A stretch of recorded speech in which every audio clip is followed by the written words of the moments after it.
How to delete messages on Facebook Messenger on Android. Hello everyone, welcome to this channel. I'm Emily and I'm here to help you out today. So without any delay, let's get started. Now first of all, make sure that your Messenger application is updated to its latest version so that you avoid any sort of glitches on your device while using the application. So just go to the Play Store and search for the Messenger application. And as you can see, I don't have any updates option available. So it means my app is updated. So I'm going to tap on open and it will lead me directly to the home page of Messenger application. Here you need to tap on the chat that you want to delete the message from. So just tap on the message that you want to delete. Just tap on the message over here.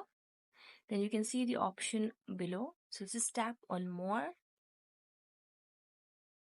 Then you can see the option of remove in the middle. Just tap on that.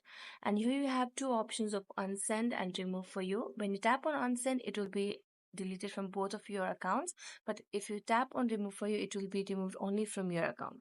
So I have tapped on unsend and the message is deleted.